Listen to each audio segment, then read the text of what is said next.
тези рокли и панталони явно още не сте се здобили с това жестоко бельо. Така де, няма смисъл да крия, но и тази прелест, разбира се, нямам предвид краката си.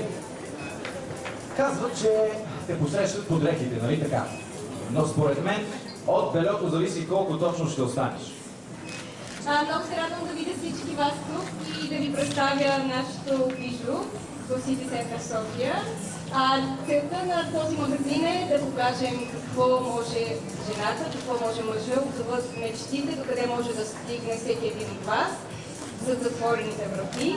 Всъщност бельото е това, което по принцип се пренебрегва от повечето хора. Една статистика, че в 80% от жените, в случаите, които жените сменят марката на бельото си, страстта в семейното огнище се разгаря отново. Така е! Милица го потвърждава. I'm to be here representing Bonbon Lingerie from Germany. We wish this shop all the best of luck. It looks very nice. I'm sure they will do very fine. Yeah, that's it. И за да сглобим цялата картинка, която аз доста често сънувам, тук ще се появят 3 бомбонини адреналинки. Вики, Ками и Пепи.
Натам.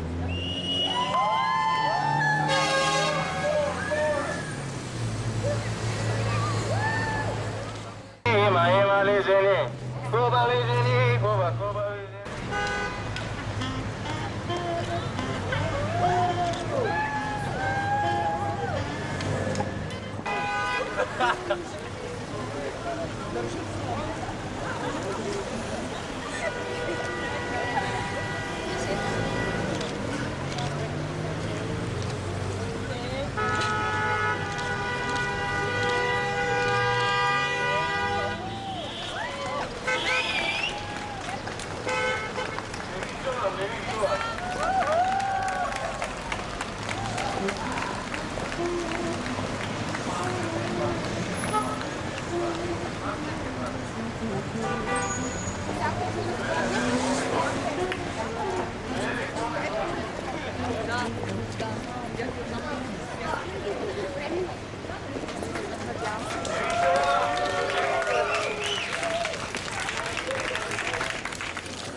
Тази снимка след малко ще ви кажа за къде ще ми е.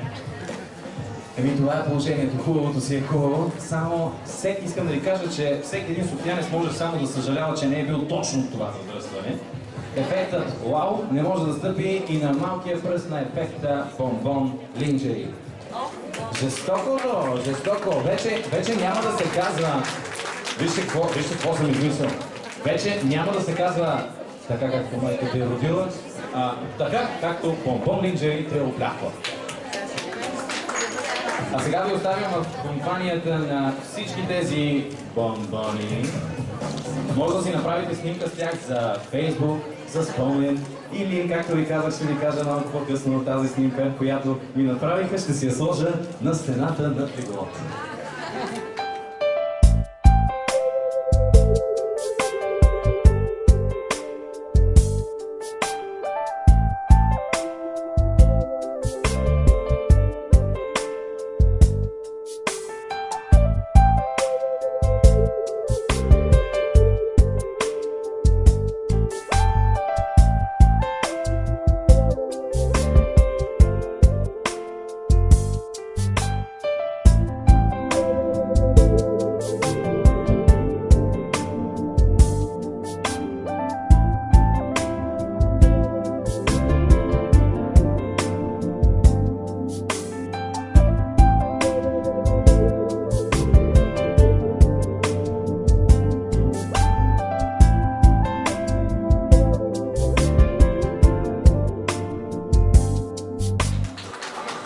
и аз да се вмъкна с нещо, но няма как все пак това са адреналинките.